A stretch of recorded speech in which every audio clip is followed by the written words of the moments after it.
the science and practice of enhancing human performance for sport, play, and life. Welcome to Perform. I'm Dr. Andy Galpin. I'm a professor and scientist and the executive director of the Human Performance Center at Parker University. And today I'm speaking with Dr. Allison Brager. Allison is a neuroscientist who has spent most of her career focusing on sleep, and specifically sleep resilience, which is one way of thinking about how to become more efficient and effective with sleep regardless of the situation. Classic examples of that, her research has looked at everything from athletes traveling from one coast to the other coast, military individuals sleep on Antarctica and in space, as well as just a ton of research for regular people. And how do we just become the most effective we can? What effective sleep is actually something I learned a lot about today, and something that you will pick up on as Allison shared what that actually means, how do you determine it, how you can actually become more specific and precise to your individual sleep needs, and overall how to better think about sleep for not only surviving, but thriving. Allison is a fantastic scientist. Her publications are numerous, but she spent so much time in the field dealing with individuals that I think the true value you're going to get out of this episode is understanding how that information that she has gleaned from her research actually manifests itself in the practical real-world scenario. And so I learned a ton. I know you're going to learn a ton about becoming a resilient and highly effective sleeper. So with that all said, I hope you enjoyed today's episode with Dr. Allison Brager. Dr. Allison Brager, thank you so much for coming out. There's a lot of cool stuff I want to get into today. I was hoping we could start off actually with dispelling a huge sleep myth. Mm-hmm. I'm from the West Coast. You're from the Midwest. As you are well aware, there is a huge East Coast bias for sports teams. We all know that. The West Coast gets no love. We get unfair placements and things. Can you please confirm and share with the rest of the world that there is, in fact, a huge advantage for East Coast teams, that it is easier, that they win more, that everything is better, and the West Coast teams are truly at a disadvantage? It's actually the opposite. No! No! During the regular season, it's actually the opposite. Okay, so that's the classic NFL study that was done by some famous Stanford sleep physicians in the 90s that we sort of reconfirmed in the late 2000s. But this idea that West Coast teams, at least during the regular season, are playing games that are more attuned to their circadian peak than their circadian trail. So basically what that means is if you just control for biological time, they're playing games more in their mid-morning or early evening. And so that's what gives them this advantage in terms of performance, which has been correlated with injury risk. So they're 5 times less likely, especially if you look at like defensive linemen, offensive linemen, less likely to get injured compared to the New England Patriots and the Philadelphia Eagles and all the above. So I'm sorry, I can't help you with this. All lies. I refuse to believe your data. You're clearly bought by big East Coast sports. I get it. I don't trust it. Hey, I'm actually a huge San Francisco 49ers fan myself. Even worse. Get out. I coach Fred Warner. He's a good friend of mine. But outside, and I tell him, he knows this. He knows I hope he loses every game of the year, but that he wins the MVP. I'm open with my rooting on that one. In terms of the injuries, actually, this is sort of interesting. Is there a particular type of injury? Is it brain injuries or soft tissue or hamstrings, or did it sort of just be across the board with injuries for something like that? That's a great question. So we more or less just looked at number of weeks spent on injury reserve. Yeah. That was the only available to us at the time. But we actually were able recently to get some of the concussion data because that was something that came out of the NFL lawsuit is they had to start publicly recording when players had gotten concussed during a game and stuff. So no pressure to my wife. She's trying to help me with those types of analyses now. She's much better at statistics than I am. Well, I hope she doesn't screw it, and I hope she's not bought by Big East Coast like you are. We get some real data out of this. She's a Miami Dolphins fan, so I don't know. She can have it. She can. No one's scared of the Dolphins. Why does it actually matter? How much of a winning advantage is it? What are we talking about? And any insights into? We don't have to necessarily go into like deep molecular mechanism, but you're welcome to. Sure. But like, why in the world would someone playing a few hours outside of their optimal range actually matter? How does that transfer, I guess, into winning a game? That's a big leap from small thing to winning a football game. Right. I mean, that's a great question because these are correlative. They're not causative relationships. But it does speak to the robustness of the circadian clock, right? So, in general, regardless of if you're a morning person, an evening person, for the most part, the circadian clock and the daily rhythms of endocrine function, behavior, and all the physiological processes associated with the circadian clock are predictable. And a lot of these performance attributes have to do with rising levels of cortisol in the morning, right? Upon awakening, that's when cortisol begins to rise and the circadian clock begins to reach peak levels of alertness. And then peak levels of alertness are reached roughly around 11 a.m. to 1 p.m., depending on who you are. And so if you are training, if you are competing during that time, you're capitalizing on that peak of cortisol, which is obviously going to mobilize energy reserves and contribute to those aspects of attention, vigilance, focus, and all the above. So it's probably a combination of every physiological factor: physical, performance, recovery, cognitive. That's all combining. And I appreciate you saying that was just correlation. But those correlations have been shown in the NBA, the NHL, Major League Baseball. I think it's pretty well established at this point that is a real phenomenon. Yeah. I mean, I also think too, right, there's a huge genetic component, and that's a lot of what I've studied my whole life is the genetics of sleep physiology and circadian physiology. Is I do believe people select for their sport based on if they're a morning person or evening person. Like Interesting. I grew up a gymnast. We always practiced at night. We didn't necessarily compete at night. But I was always coming home from gymnastics practice at 9 p.m. doing my homework, going to bed. My parents are both night owls. And I know I did the 23andMe raw data analysis. Sure. I'm a night owl. But I bet it's like that with other sports as well, like, right, boxing, MMA, probably pre-select for night owls. Same with NBA and NHL players, How much of an effect does it have if you are mismatched? So there actually is data to show that there is a significant effect. There was a study that came out, I can't remember how many years ago, but it was in Current Biology, and they were looking at rugby players, and they were looking at it in relation to chronotype. And they essentially found that if you had greater inter-individual variability in chronotype on a team, you were more likely those to win rugby matches because You weren't as sensitive. I get it. Yeah. yeah, because you're not just playing games at night. Right. Like an NBA or an NHL team, you're playing games either in the morning, the afternoon, or the evening.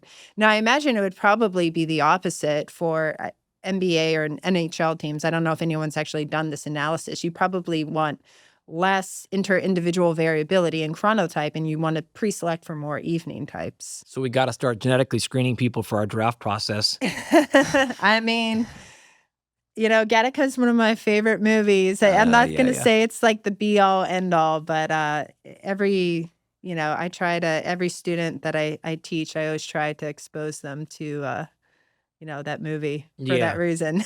Yeah, it's super interesting. When it comes to chronotype, there's clearly, as you talked about, there are some known genetic components to that. I've always been interested, though, of how much of that do we know at this point. We may not know much regarding habituation throughout life, right? So if your parents were night owls, do you simply become a night owl because of genetic components, or because you just simply got brought up in a culture that was like that? Language that was like that, your parents say, "Oh, I'm just a night person," things like that. Yeah. Do we have any insights into like how much play is genetically predetermined versus systemically grown into the person's behavior? I don't know of any data that exists, but I mean, I could say that would make sense, right? Because if you're used to being in a household who eats dinner extremely late, I mean, my parents are Eastern European, so like we never do anything on time or early, right? Yeah. So like dinner was around 8:39, and guess what? I'm still an 8:39 PM eater. Like I go to the gym and then I eat really late, but I also go to bed really late and then sleep in and, wake up late too. And whether or not that's nature versus nurture. Yeah. I mean, we do know, at least from adult sleep habits, for example, that the sleep habits that are instilled in you as a child, whether good, bad, or ugly, do carry on with you into college. And then when you are an adult and able to make your full decisions. So a lot of behavioral sleep physicians will tell you that like that's why it's so important for parents to establish bedtime routines and be the examples of good hygiene for their children, because that will have a lasting impression when those kids do become of age and can make their own decisions. Today's episode is sponsored by AG1. AG1 is a vitamin mineral drink with probiotics, prebiotics, and adaptogens. Initially, I was extremely skeptical of AG1, as I am with all supplement companies, but after months of discussions with their lead nutrition scientist and the general team at AG1, I've been impressed by AG1's commitment to sourcing the highest quality ingredients and constantly updating their formulas to have the right ingredients in the optimal amounts. By now, it is abundantly clear that the gut microbiome plays a critical role in everything from body composition to bone health to mental health. And the probiotics and prebiotics in AG1 help to promote a healthy gut microbiome, improve digestion, reduce food cravings, and increase short-chain fatty acids, which play a critical role in regulating metabolism and immune responses. It's for these reasons, and many others, that I personally take AG1 almost every day. Now, it's of course not a replacement for eating whole, healthy foods, but it is a great way to make sure that you're plugging in any gaps in your nutrition to improve your energy, bolster your immune system, and just generally help promote a healthy gut microbiome and more. If you'd like to try AG1, you can go to drinkag1.com/perform to receive 5 free travel packs plus a year's supply of vitamin D3 plus K2. Again, that's drinkag1.com/perform to receive 5 free travel packs plus a year's supply of vitamin D3 plus K2. Today's episode is also sponsored by 8 Sleep. 8 Sleep makes smart mattress covers with cooling, heating, sleep tracking, and more. I've personally been sleeping on an 8 Sleep mattress cover for years now, and it's absolutely glorious. I love it so much that I hate traveling away from home because it means I can't sleep on my 8 Sleep Pod 4 Ultra. As you'll hear me talk about endlessly on this podcast, there really is nothing you can do that makes more of an impact on your health and performance than getting tremendous sleep. And getting great sleep requires having your body temperature drop a couple of degrees at night, and that's hard to do on your own. The 8 Sleep has been a game changer for me because I run hot at night, or as my wife calls it, I'm a furnace. If I don't have something like an 8 Sleep helping me cool down, I'll wake up in the middle of the night overheating and not feeling great. This is something I've also found in many of the people that I coach, especially those who are really physically active. The 8 Sleep Pod 4 Ultra has 2 times more cooling power, yet is virtually silent, and it has high fidelity sleep tracking and even has snoring detection that'll automatically lift your head a few degrees to improve airflow and stop your snoring. If you'd like to try 8 Sleep, go to 8sleep.com/perform to save $350 off your Pod 4 Ultra. 8 Sleep currently ships to the US, Canada, the UK, select countries in the EU, and even Australia. Again, that's 8sleep.com/perform. Do we have any insights on how changeable Chronotype is, right? So if you, say, got a job and they said, Allison, like you have to be into work at 7 and whatever the case is, and you had to change that, how long would it take you to shift into a position where you didn't feel horrible getting up at 5 a.m. versus 8 a.m. or wherever it went to overtime? You normally, are you like a midnight to 8 sort of person? I am. Yeah. Yep. My preferred is 11:30, wake up around between 7:30 and 8. So if that got shifted by 2 or 3 hours, I guess 2-part question. Can you actually change your chronotype? And then obviously you can adjust to that time independent of changing chronotype. So the second question then is, how long would it take you to truly, I mean, it'd probably take you a few days or a week to where you're like not waking up feeling terrible, but you would not be optimized, would be my assumption. How long would that take? So I come from the camp of researchers, nature over nurture. And I'll use preclinical animal models as an example. We have engineered transgenic mice to be extreme early morning owls or extreme early morning larks or extreme night owls, all through manipulation of the circadian molecular clock. And you can present them with different stimuli in the environment. In the circadian world, we call them Zeitgebers. So you can present them with repeatable, predictable photic information or non-photic information, such as food, some type of rewarding stimulus, exercise, social stimulation, etc. But as soon as you remove that predictability of that Zeitgeber or time cue, then the organism will revert back to its genetic natural rhythm. And I think the same is true in humans. I'll use, again, anecdotal evidence. But being in the military, at one point, I was a company commander in a leadership position. And in order to establish rapport and camaraderie with my brigade commander, he is an extreme morning person and he works out at 5 a.m.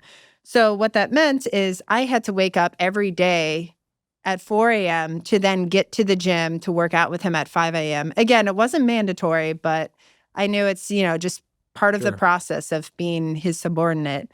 And during that time, I would find myself, if I didn't go to bed exactly at 8 p.m., if I didn't keep all those other non-photic things in my life stable, such as when I ate, how much I was hydrating throughout the day, etc., like I got sick pretty often because my body just biologically fights against being a morning person. So in that particular case, again, you were able to get through it, but you were not thriving. Exactly. Oh, I was not thriving. I wasn't even optimizing. I was just trying to stabilize. Survive. Exactly. Through the day. Exactly. I mean, that's why I tell people, like, at the end of the day, I will never be anyone important ever in the military, even if I wanted to, because I am a night person and things such as the military pre-select for morning people. And I am not that person, and I will never be. One of the issues with those historical organizations, right? Academia is its own little thing, right? Oh, yeah. That's why I thrived actually in academia, right? That's what I was getting at. Land of night owls. Yeah.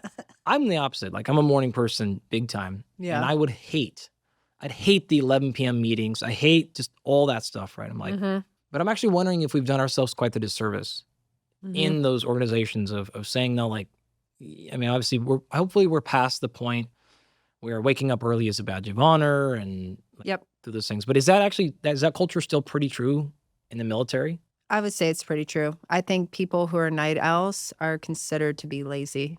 Yeah, I know I get judged for being a night owl in the military. But you hold your ground pretty good, right? I do. Well, I mean, mine's supported by science. I take no prisoners. I don't care what other people think. So you're gonna roll in 4 hours after everybody else, but you'll stay there 4 hours later. Exactly. And get your stuff done. Yep. Going back to your mouse studies, we were laughing earlier this morning about how you got a little bit of a shout out during the State of the Union. Yeah.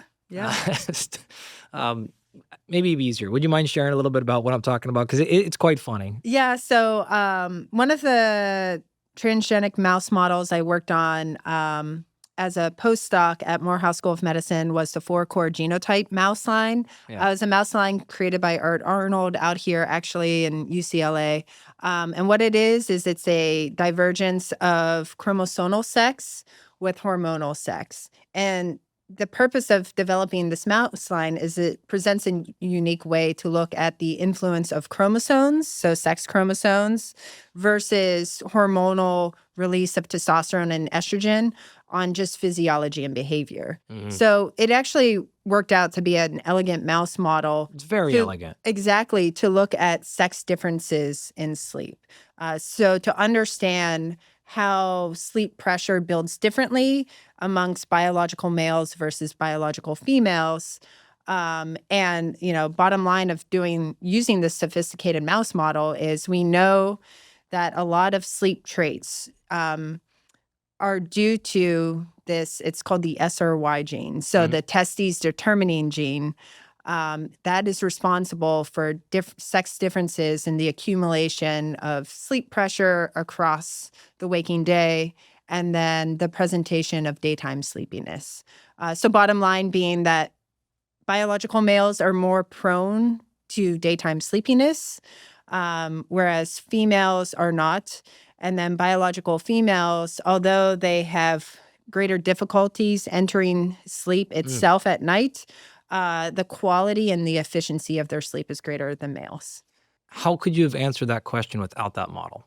I mean, we are only answering the hormonal piece of it, really. But how would you do it without it? So my postdoc mentor, that was his, I guess, landmark study as a postdoc at Northwestern with Dr. Fred Turek.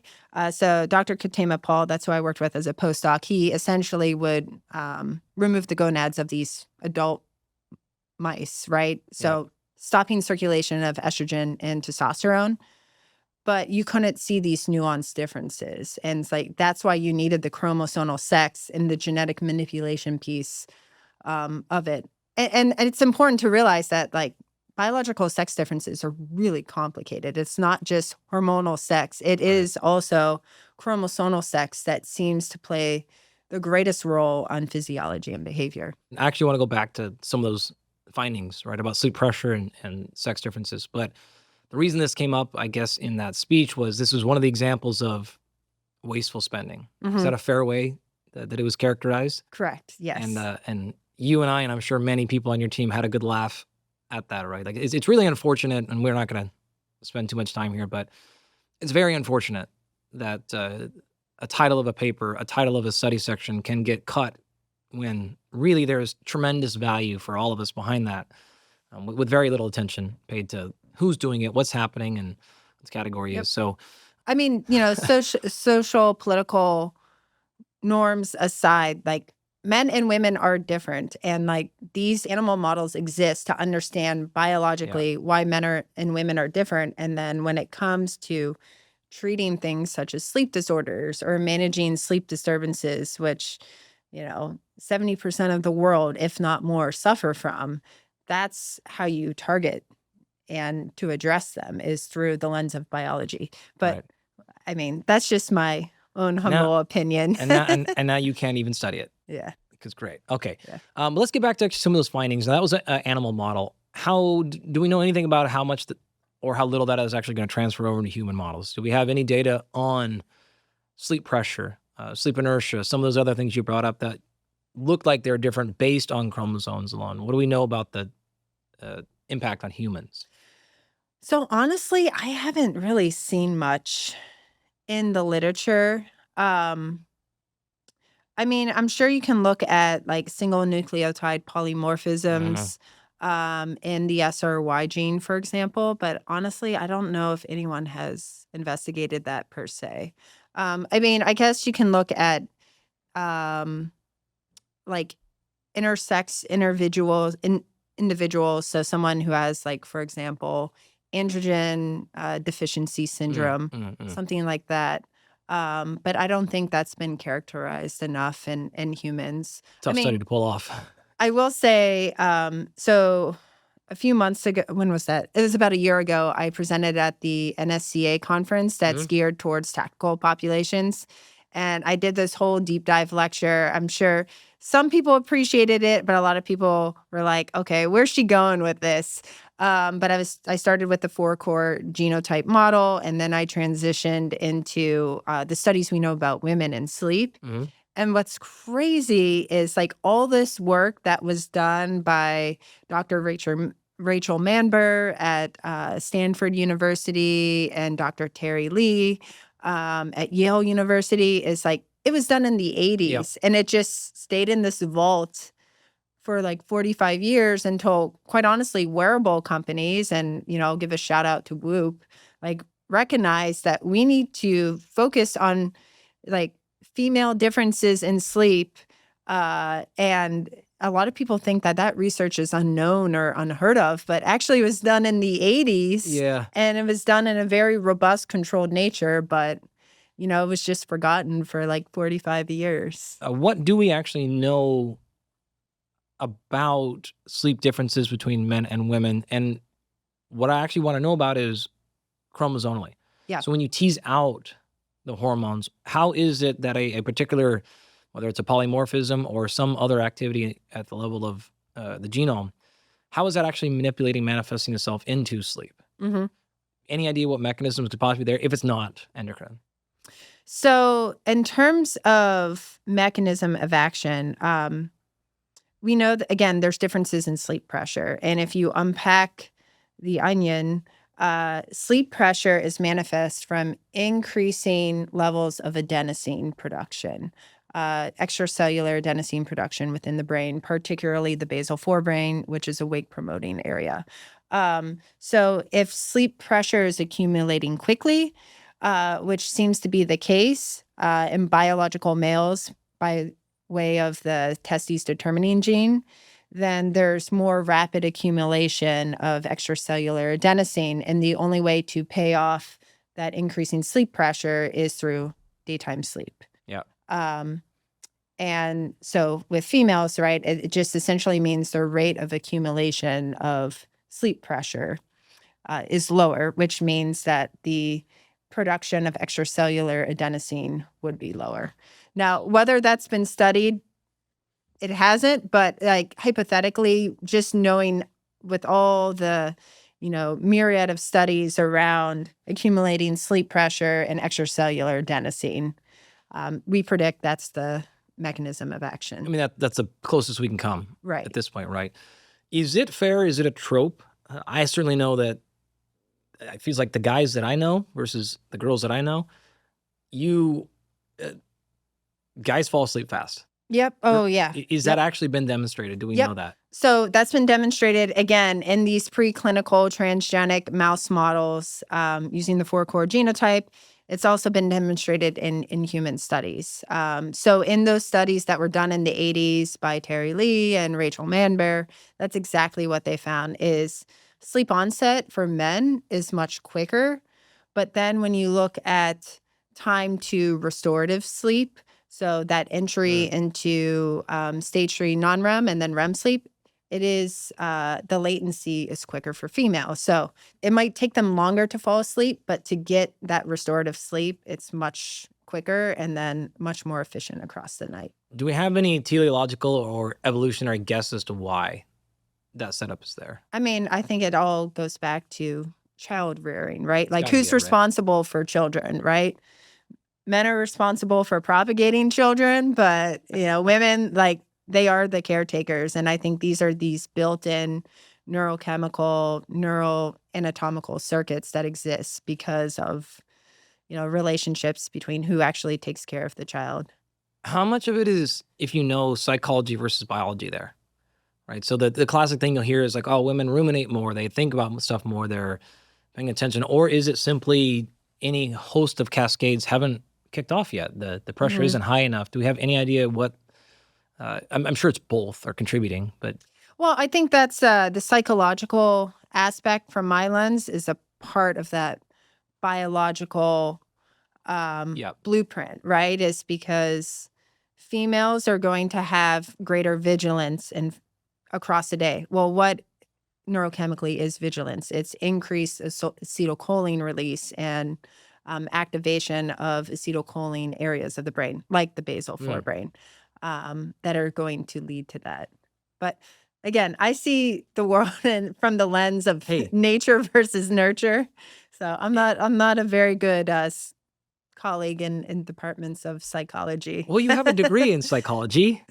I have an undergraduate degree in psychology, but really it's neuroscience. It's all neuroscience. I was fortunate enough that, I did go to a university that really thrived on its neuroscience curriculum. So, well, nonetheless, I heard you're a psychologist, and what I just heard you say was psychology is just misunderstood physiology. I get it. I get it. That's what you said. Yes, Dr. Brager yes, said it. yes. Holding my stamp to that.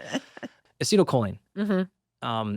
Is that a total concentration issue that generally is higher, or is it a receptor density, or is it both? Do we have any idea what are actually the sex differences between acetylcholine? That's a good question. I mean, the studies that I know exist on sex differences focus on one particular area, which is the basal forebrain, right? That is the seat of major acetylcholinergic production and release and activation within the brain. And then there's like cascading effects on other areas. But no, I I actually think this is the land of great unknown. Yeah. I mean, there haven't been a lot of studies on sex differences and physiology and behavior. And if there were, they were done again in the 80s and 90s. Totally. And now, you Yeah. got me curious about going back onto PubMed and Good. Google Scholar and looking this up. But Yeah, I mean, the stuff that has been done since then, a lot of it is questionnaires. Yep. Right. It's like pretty low fidelity stuff. yeah. Which is good, helpful, but I better. mean, you need self-report. I mean, Yeah. with our sleep studies that we do in humans now, right? We always have an objective endpoint, endocrine, or even behavioral cognitive measure, but it's always paired with self-report. And sometimes the self-report data is what lends to more interesting findings. So men fall asleep differently. We get that. What about total duration and waking up time? Any sex differences that are notable there? So I'm happy you asked that because I feel like that data has been taken a little bit too far on social media, that women need more sleep than men. There is a difference in total sleep time between men and women that was found again in these studies in the 1980s. And it's about 25 minutes to 30 minutes different. But I come from this lens, is that clinically significant? And that, I can't answer that, but I feel like in social media, people have taken that information and have run with it, that, women need to spend, I think I saw something recently, like, because women take this long to fall asleep, they need to be in bed for 9.5 hours. Versus a guy who, falls asleep quickly, they only need to be in bed for 8. And I think at a certain point, like that's just going to create anxiety around the act of sleeping that it's going to be more harmful than helpful. I assume then also based on this, men nap more than women do. Yep. Yeah. No, we know that. Like, we know that experimentally, we know that anecdotally.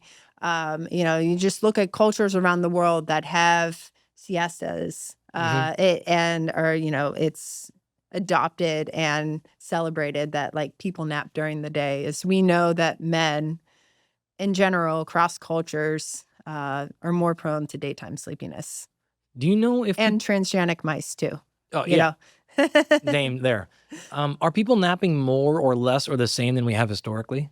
That I don't know. I mean, I feel like at least in the last 10 years, that stigma around napping has been reduced, I would say. I mean, it still exists in the military. I don't think it's going away. We actually, my colleagues and I from Walter Reed, we have a paper that we published in the flagship journal of sleep it's called The Stigma of Workplace Napping.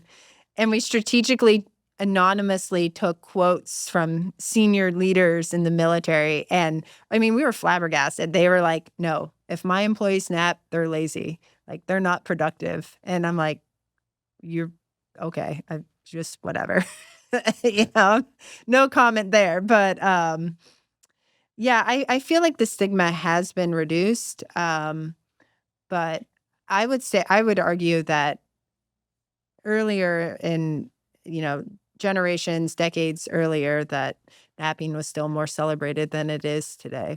I mean, I know, for example, President Eisenhower, or then General Eisenhower, used to nap. Like in the middle of worldwide conflict in World War II, he took a nap every day. Probably very beneficial. Yeah, for sure. Absolutely. What do we know about successful versus unsuccessful napping?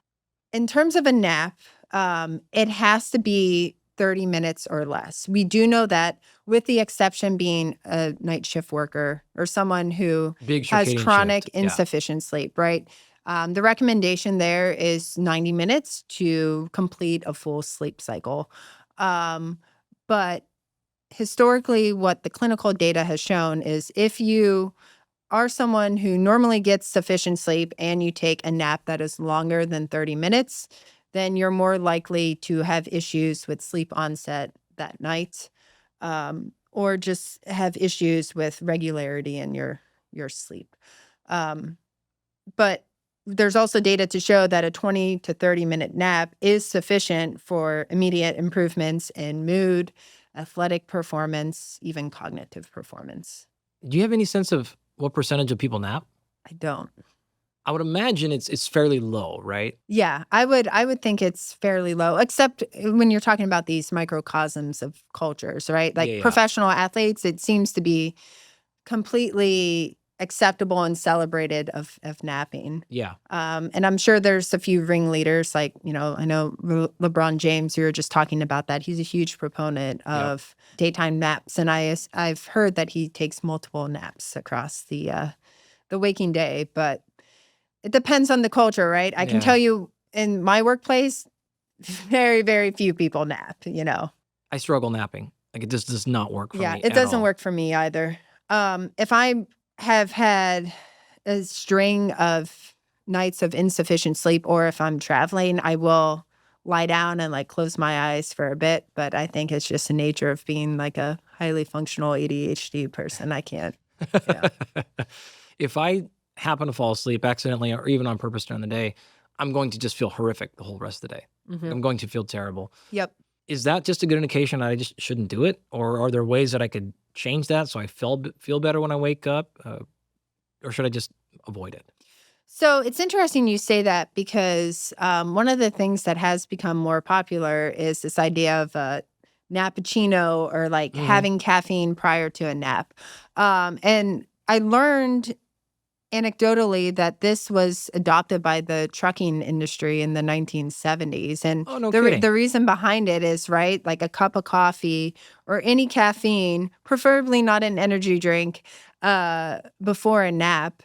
It takes about 20 minutes for the adenosine receptors in your brain to be impacted. So in that 20 minutes, you can take a nap and then wake up feeling boosted or less groggy than you otherwise would without the caffeine. And that has been experimentally tested in the lab too. What circumstances need to happen for you to say, hey, you should consider napping, right? How does somebody know that they should think about napping? Is there anything that you say, hey, if A, B, and C is going on, you might be a good candidate for napping? Or is this something they just need to go figure out? So, I mean, in the populations I work with, right? Like I work in a world where most people, I like to think I'm a good example, but again, that's also why I'll never really amount to any, position. Well, I think you've already I think you've already amounted to plenty of pretty good positions within the military, but most of Yeah. which we can't even talk about. So Yeah, exactly. Is chronic insufficient sleep, right? If you are not getting sufficient sleep, so most people between 7 and 9 hours a night, depending on who you are, you need to nap or you should nap or engaged in some sort of like 20-minute non-activity throughout the waking day to help offset that accumulating sleep pressure, right? Because you're already waking up in the morning with a high level of sleep pressure because you weren't able to effectively release it at night when you sleep. Well, we do recommend in those populations, like, hey, try to get 20 to 30 minutes. I understand that some people can't get in that mental headspace, but that's why we have things like technology now to assist. I'll give a shout out to our dear friends at ShiftWave. I think that is going to be a great tool, especially for the tactical populations I work with, to help them get into that headspace of just turning their brain off and getting into that meditative deep rest state, even if it's for like 10 to 15 minutes. I spend most of my recreational time paying attention to wildlife. It's a huge passion of mine. If we can go out and where I live, black-tailed deer and elk, and like that's what I spend most of my passion time on. If you hang around people that do that, hunters and conservationists and outdoors and biologists and stuff, they can take a 3-hour nap in the middle of the day like nothing, right? Just nothing. They can go lay down and they're just gone for hours. Yeah. Every time I try that, I lay there on the side of a mountain and I'm just like rolling around. It's like zero chance it's happening. I think I know your answer here, but I would assume that not a healthy behavior that they have with sleeping for 3 hours a day in the middle of the day. Is that a fair characterization of a poor sleep strategy? So I'm gonna actually challenge you on that because that's how Fantastic. that's how humans used to sleep before Thomas Edison commercialized electricity. Oh, Like tell so me. that was like multiphasic sleep was what through the course of human evolution used to practice. And honestly, if you look at indigenous communities, they still practice that, where they have like 4 hours of sleep at night, and then there's 4 hours of wakefulness, and then they have morning, sunrise activity, and then they have a 3-4 hour period in the middle of the afternoon. Now, it makes sense when you look at the circadian clock, right? Because there's 2 circadian peaks and 2 circadian troughs throughout the 24-hour period. The first dip, obviously, is in the middle of the night. That's when, core body temperature driven by the circadian clock is its lowest, between 2 and 4 a.m. But then there's a second dip in the circadian alertness signal in the middle of the afternoon, for most people between 2 and 4. And so that's why it is good to push people towards sleeping or napping during this time. But in people who, live off the land and live a more indigenous lifestyle, they're just catering to their natural circadian rhythm industrialized exposure. And do we think that those people can be perfectly healthy? Is there any reason to think that that is actually a problem? No, I don't think there's an issue at all, to be honest with you. I mean, you're not fighting against human evolution and biology, right? Because if you look at most chronic disease states in the country, it's because of fighting against evolution and biology. And also, too, like, it goes back to your point of, I think there is evidence, for as limited as there is, between people who are one chronotype and then tried to be the other chronotype, and looking at morbidity and mortality. Perfect example, shift workers, right? If people who do night shift work have an estimate of 15 years decrease in their lifespan. 15 years. So there's a large-scale epidemiological study that looked at cancer rates, as well as longitudinal study of lifespan of night shift workers or rotating shift workers. And their lifespan was reduced by 15 years. They had significant increases in cancers across the board. So not just a particular cancer, but all different types of bodily cancers. And then even the World Health Organization has labeled shift work as a level 2 carcinogen. Ooh. And it goes back to fighting against our, evolution and biology and what our genetic program is. How do they generally define shift work? What hours of work? Or is it overnight, or is it like swing shift? Like, what counts as shift work? When we say shift work, we're usually talking about people who start work at 11 p.m., work the graveyard shift, right? 11 p.m., get off 7 a.m. Today's episode is sponsored by LMNT. LMNT is an electrolyte drink mix that has an ideal electrolyte ratio of sodium, potassium, and magnesium, but no sugar. Hydration is critical to performance, both physical and mental performance. Countless studies have shown that even a slight degree of dehydration, even as small as 1%, can lead to decreases in physical output and mental performance. We also know that electrolytes are critical to proper hydration, which I've been harping on for years. But you can't do that, proper hydration, by only drinking water. You need to get the right amount of electrolytes in the right ratios, and that's why I'm a huge fan of LMNT. In fact, many of you will probably remember that I featured LMNT in my YouTube series on optimizing hydration nearly 5 years ago. I featured LMNT in these videos because their blend of 1,000 milligrams of sodium, 200 milligrams potassium, and 60 milligrams of magnesium really is unique and different than any other electrolyte on the market, and it has great scientific support. I use LMNT constantly, particularly when I'm sweating a lot, and I routinely make it a part of my clients' optimization programs. If you'd like to try LMNT, you can go to drinklmnt.com/perform to claim a free LMNT sample pack with the purchase of any LMNT drink mix. Again, that's drinklmnt.com/perform to claim a free sample pack. Today's episode is also brought to you by Parker University. Parker is the only university in the world dedicated exclusively to human performance, and it's also my new academic home. I first heard of Parker after attending their NeuroCon seminar and was stunned. I've been to countless clinics and conferences, and nobody is even close to Parker seminars. The speakers, the setup, and the experience are frankly jaw-dropping. All their seminars are great, but the upcoming Miami show, which is June 6th through 8th, is going to be extra special. It's featuring special guests like my friends Dr. Gabrielle Lyon and fitness expert Jeff Cavalier, and plenty more. But on top of that, I'm actually hosting a personal co-seminar that's all about the practical side of strength training, and that blends perfectly with the Parker program. So imagine going to a phenomenal lecture on how the nervous system works, and then popping over and lifting weights with me personally. All access tickets are on sale now, but at a special rate of only $249. But these will increase as the dates get closer, so do not wait. And yes, you heard that right, $249 gets you full access to the entire Parker seminar, exhibit hall, nightlife events, plus a learning and lifting in the gym with myself and Dan Garner. To see the exact schedule, full list of speakers, and get signed up, visit parkerseminars.com. One more time, that's parkerseminars.com. I can't wait to see you there.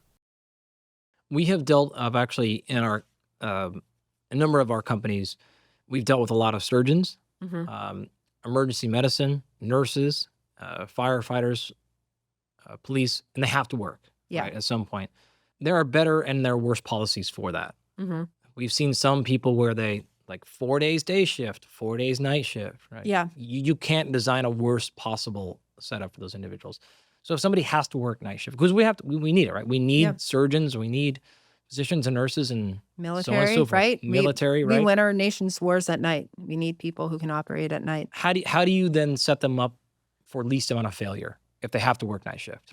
So that it's funny you asked that because I feel like I'm back in my dissertation defense in graduate school. Do it. But I think that's where the power of genetics and like these genetic screening tools come into play is in this circumstance, why not pre-select people who are more optimal at night for these types of positions? I know it like in medicine, like that might be a little bit more controversial, but again, like going back to communities like where the ones I work in is like, I would want to have people who are good at operating at night to win our nation's wars, to reduce casualties, to, increase combat effectiveness, things like that. Are there tools to screen for that? Do you know, are there markers, are there tests can we do where if somebody wants to just do this on their own, so they want to figure out, hey, I'm considering taking this job, it's a night shift job or not, like I want to know if I'm there. Do you know of any effective tools for that stuff? I mean, you just spit in a tube and send it off to the lab for analysis. That's all it is. I mean, there's robust known genetic markers, single nucleotide polymorphisms that are linked to being a morning person and evening person. I mean, we know those PER2 SNPs. That's the gene, the circadian clock gene, PER2. And that can be any genetic company, or is there particular ones that sell kits that test for these that are better than others? To the best of my knowledge, most of these genetic screening companies will test for this SNP. Okay. So. And it's almost as simple as that one marker. That is. Yeah, well, it is because that's what, it's been identified in preclinical animal models and again has been shown in large scale genomic wide studies in humans is, changes in the circadian clock genes. Which one was that one again? Just PER2. PER2. Okay. So PER2 is associated with an evening chronotype, and PER1 is associated with a morning chronotype. What percentage of people are evening versus morning versus somewhere in the middle? So we know most of this not from the genetic work, but from this robust questionnaire that's been around for honestly 40 years. It's called the Morning Eveningness Questionnaire. I mean, there's a newer modified version of this that Dr. Till Ronenberg has created to include social influences. But based on just, again, large-scale epidemiological population-based studies of this questionnaire, about 80% of us are intermediate types, meaning, right, we normally go to bed or prefer to go to bed around 10 p.m., wake up around 6 a.m. Yeah. You have 10% of the population who are like me, who are more evening types. Now, I'm not an extreme evening type. I feel like I used to be. But as I've gotten older, right, my clock is now phase advancing like most people when they age, who prefer to go to bed around midnight, 12:30, wake up 8:30. And then the other 10% are these people like you who are the morning types who prefer to go to bed at 9 and wake up at 4 a.m. That's how my wife is. I would like to go to bed earlier than that, but 9 o'clock. We'll just say 9 o'clock. Yeah. Yeah. If you ask my wife, she'd be like, pfft. Is your wife a night owl? No, she's more of a night owl. Yeah. She was when we first met.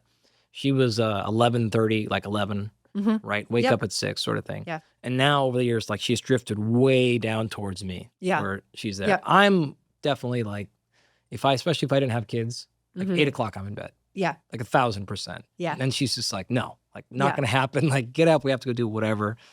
But the likelihood of us like watching a movie or something after the kids go to bed, 0. Like it's just like, not going to happen. It's funny because, well, I'm a geo bachelor, but like when I do get to spend some time with my wife, it's the same way. It's just I have to like She's done. motivate her to.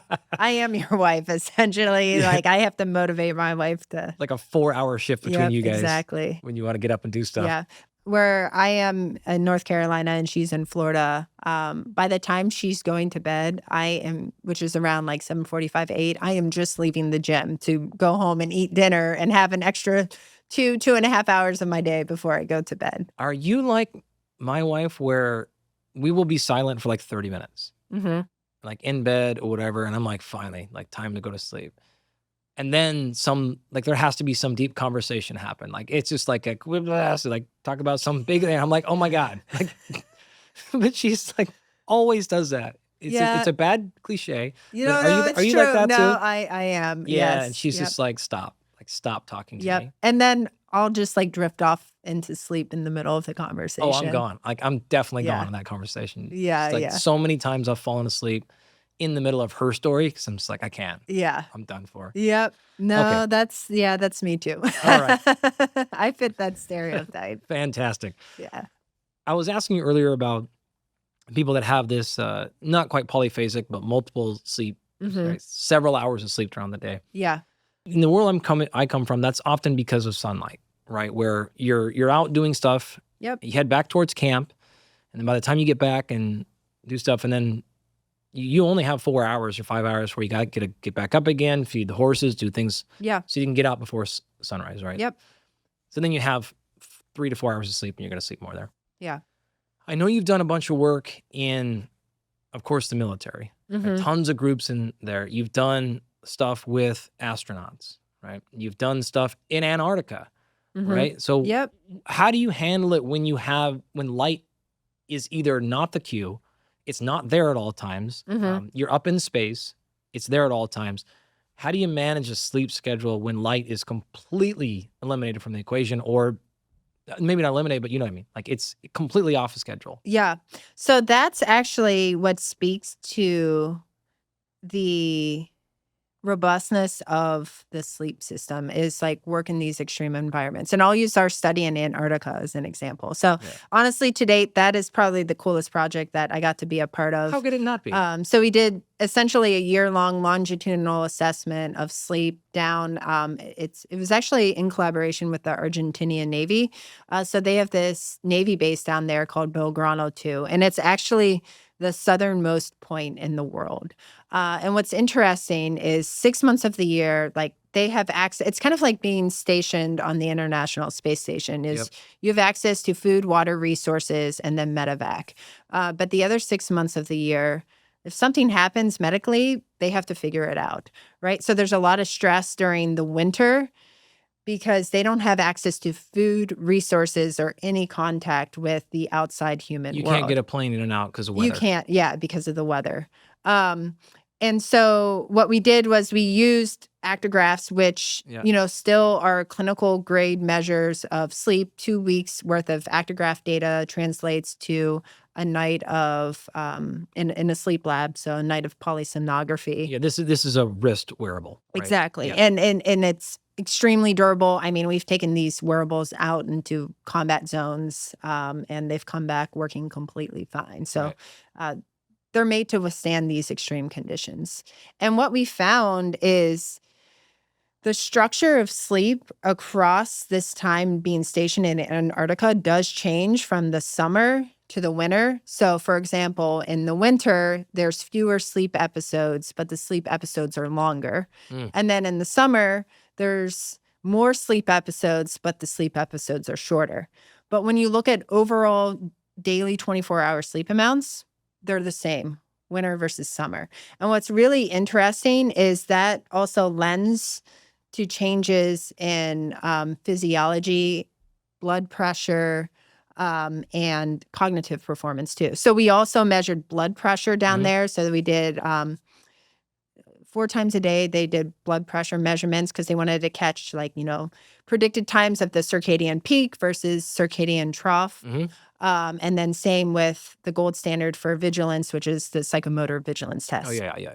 None of these parameters change seasonally. And I do believe it's because of the fact that under, complete observational study that the sleep system didn't change regardless of what was changing in the environment. That's just how robust our sleep system is. Biology figured it out.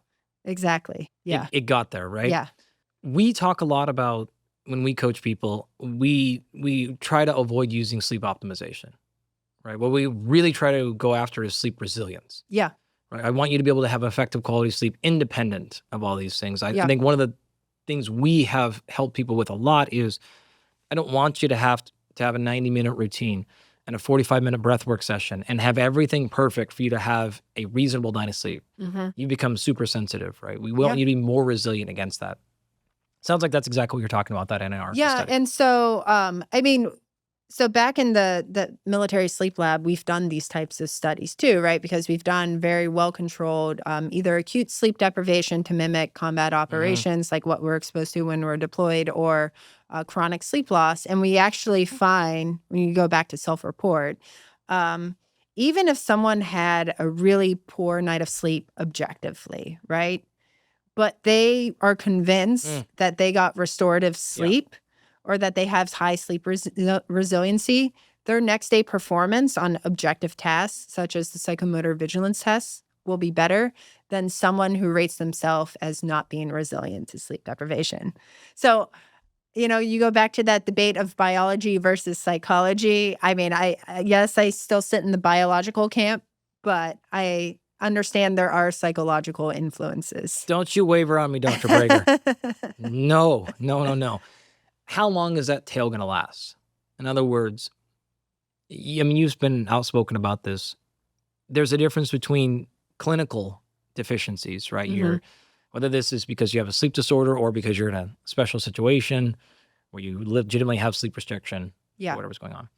Going from that to okay sleep is not the same thing as going from good to great sleep, right? And there's huge performance advantages of going from good to great sleep. Yep. But at the same time, you also just told me, even if I have a terrible night of sleep, if I think I'm okay, I perform the best. So if I sleep like shit all the time, if I just think I'm fine, am I going to be okay? Where's the line here? You know what I mean? Where's the breaking point? I will say with confidence, just from the studies we've done, the breaking point is 72 hours. So, no kidding. Yeah. It is a very short-term effect, I will say. And, to quote the godfather of sleep medicine at Stanford University, Dr. William C. Dement, who passed away 2 years ago at the age of 98, he used to say, sleepiness makes you stupid. Because it is true. It's this false sense that you're okay, but objectively you're performing horribly. And that's really what we see in studies we've done, and then even those endocrine studies where you're getting insufficient sleep and there's an immediate drop-off in circulating levels of testosterone. By day 3, the system is at its max. We even found that with a study my colleague, Dr. Tracy Jill Doty, did back at Walter Reed, where essentially caffeine will help stabilize your cognitive performance under insufficient sleep up to 3 days. And then after that, caffeine stops working. There's no amount of caffeine that can replace lost sleep. Only sleep can replace lost sleep. So would it be fair then to characterize it as saying, if you have a bad night of sleep or 2, don't worry about it. Yeah.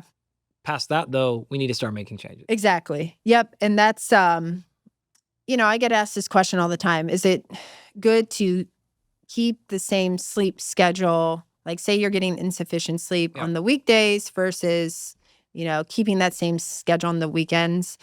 I come from the camp that, I believe in sleep banking and trying to replace sleep pressure or build up on anticipated sleep pressure as much as possible. So for me, I work with populations where they're getting insufficient sleep during the work week. And so they need to disrupt their circadian rhythm on the weekend to bank on that sleep to make up for lost sleep, but also prepare them for the week ahead. And there is some data now. I know there's a study that came out a few months ago. Again, large-scale population study that found that people who sleep in on weekends, if they are getting insufficient sleep on weekdays, have a 20% reduction in risk for cardiovascular disease. Are there frameworks in which you can do it where it doesn't mess up circadian rhythm? So the obvious example would be, and you're not saying this to be clear, if you wake up at 5 in the morning during the week, then, hey, it's okay to stay up till 4 o'clock at night on the weekends as long as you sleep till noon. That's not what you're saying. No, at all. I'm not going So no. clarify what you mean by like banking or extending out on the weekend so we don't get misinterpretations here. Yeah, that is true. So what I mean is you're going to keep one of those things the same, usually, right? Fall asleep, wake You asleep. hope so. Wake up, yep. So in this circumstance, if you're waking up at 5 a.m. and say you're going to bed at 11 p.m. on the weekdays, then if you go to bed at 11 p.m. on Friday night and Saturday night, but now you're sleeping in until 8 or 9. That's what I'm talking about. So you're keeping one of the two things consistent. Now, I don't think this would probably work in people who, use Friday night, go to the club, stay up really late, and then try to sleep in.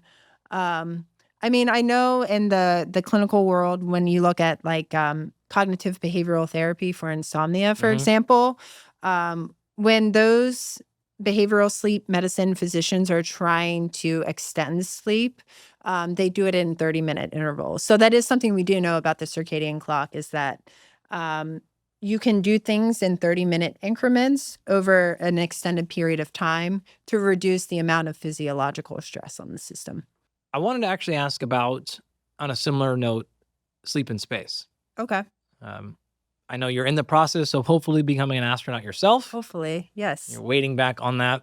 We'll see. Maybe we'll have you back after you spend a year in space. But how do you think about how do we handle sleep in space and when we've lost not only light but 1,000 other cues? Yeah. So first question on this: do people in space sleep okay? Is it a huge problem? What's it look like up there? So anecdotally, from what I've heard, it depends. So, for example, Colonel Frank Rubio, we had him. He actually gave a leadership lecture to those of us at work from the International Space Station when he was waiting to come home because, as you know, he was up in space for the longest of any human ever in the International Space Station. He said he slept great. How long was he up there for? It was over a year. Way over a year, yeah. Yeah. Like, I understand, like, that the psychological demands the current astronauts are facing right now is difficult, but, he talks about that as well, just, missing important family events and whatnot. But he said that he slept great in space. I've met a few other astronauts who said that it was the opposite for them, and then there's lingering effects back on planet Earth, such as difficulties with entries and maintenance of REM sleep, for example. It makes sense to me in terms of a microgravity environment impacting sleep, because just like with other sensory systems of the nervous system, what is the epicenter of sleep maintenance and sleep continuity is the thalamus, right? The thalamus is the gateway for sensory information, and there's a direct connection between your vestibular balance system and the thalamus that's going to influence sleep states. Again, this hasn't really been studied at a deep physiological level in space, but hypothetically, what we know about the circuitry of the vestibular system and how it synapses on the thalamus, that's what I predict is what's influencing these changes in sleep architecture with microgravity. They have light taken care of for the most part. Correct. Right? Yeah, they have. That's one thing is a lot of what we know about the influence of light and photic information on human physiology, behavior, and performance actually comes from, honestly, NASA. They have a really fantastic crew, and they always have, of like sleep and circadian fatigue scientists. My friend, Dr. Erin Flynn Evans, she's one of the main fatigue scientists for NASA, and she comes from that, body of training at Stanford and Harvard, who have been the founding fathers and mothers of sleep physiology and medicine. What do they do for physical sleep? Are they tying them down to the side of the space station so they're not floating around? Like, what is actually happening? Because to your point about the thalamus, when you just look at pressure differences, right? There's a physical pressure that changes when you spend your entire day erect and then you go horizontally, right? Yeah. Fluid shifting. You have a whole host of things that are happening. This is one of the things that's actually I've seen in the research recently about problems with sleep related to obesity. They're not just airway blockage, right? You have fluid shifting. You have other things that are going on that are real problems. So how do they handle that stuff? Do they sleep horizontally? That wouldn't matter, right? So my understanding is they're sleeping vertically, and it's like you're Velcroed in, essentially. So it's that's my understanding of it. So I don't know. I'll report back to you once I'm up there. I want direct report. We want to actually do a follow-up episode from the space they station. do. So when I went for selection the first time and we went to mission control, there is a phone. And, their day is very structured and scheduled, but they do have time where they can use this phone in the space station and call down to like their family. And they'll use it to like watch a movie and stuff with their family. So nice. Yeah, I'll use that time for a podcast. Perfect. Well, I'm going to hold you to that. Have you thought at all about sleep in Mars? Yeah, I mean, I have. So that's why I think it's going to be personally like more important than ever for NASA. If we want Mars to actually be a viable, feasible thing, you are going to need physicians and you are going to need scientists and obviously engineers, right? Makes sense. Behind that to lead that mission. Because physiology in extreme environments, as we just talked about with the work we've done in Antarctica, even all the work we've done in active combat zones in the military, it is very different. And we need to understand those nuanced differences. And also understand nuanced differences between men and women, right? Because it's going to have an impact there. Do you think it could be part of the screening process for those folks that go out there? Oh, absolutely. I mean, I think when it comes for training for Mars, and in full disclosure, so the class of astronauts that I was part of in 2020, like that first class selected is hypothetically the first class to prepare for Martian exploration. I think they're going to look at health above all else. I mean, skill set and talent is important, but I feel as if the talent is less important than finding an incredibly healthy person who does not have any family history of any disease whatsoever, or just is, genetically very healthy. So I've been saying for a long time, Mars is not going to be a rocket problem. It's a physiology problem. It's a physiology problem. Absolutely. Yep. What would you do personally to prepare for that? Would you just figure it out along the way, or is there any sleep resilience stuff you could do? Is there any different training or any other stuff you would do in preparation for Mars? I don't know if this sounds far-fetched, but I wouldn't treat it any differently than these, preclinical mouse model transgenic studies we used to do, right? Or I have done, is you have to first understand the physiology and behavior. You have to break it down. And then, again, study sex differences in this behavior because it's going to impact males and females differently. And then that's where you use the power of pharmaceutical, nutraceutical, and genetic interventions. I mean, even to the point of, I think it's necessary and sufficient at this point to use things like CRISPR and gene editing to it becomes like the ultimate biology, physiology problem. Having that opportunity to explore Mars, I mean, sure, you want these people to live long, healthy lives after they're done with the space program.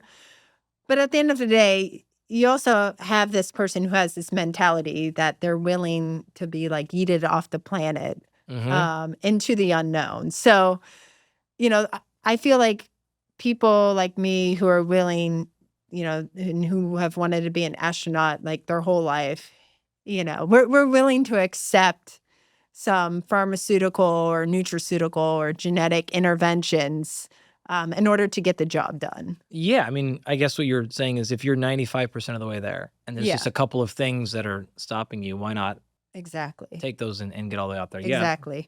Well, I fully support that. Do you know of any animal models that are doing things like that, like gene editing? Probably, obviously not for Mars, but for other aspects of sleep. Are you aware of any clinical trials happening or people tinkering with that or labs that are working on stuff? So in regards to space exploration, I don't know that, but I will say like CRISPR and gene editing to better understand sleep physiology has been a thing.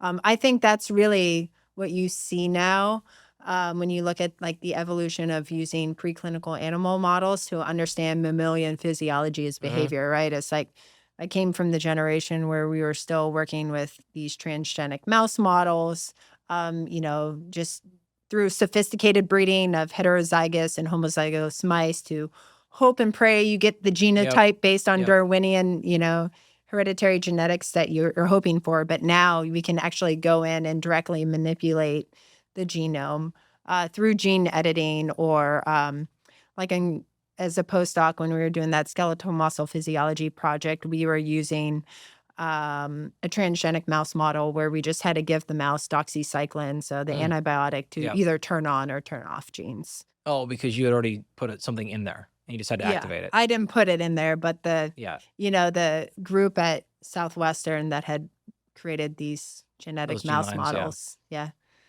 That's a whole nother world of like molecular genetics that I don't understand. And I just really appreciate that they're clever and intelligent enough to do something like that. But, There are a number of people who sleep poorly, and there's a select number of people who sleep horribly, but somehow get away with it.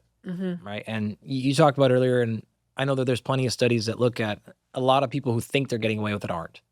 Right. So cognitive function is way lower, even despite people's perception of their cognitive performance, right? They're like significantly lower. That's been shown many, many times, right? Yeah.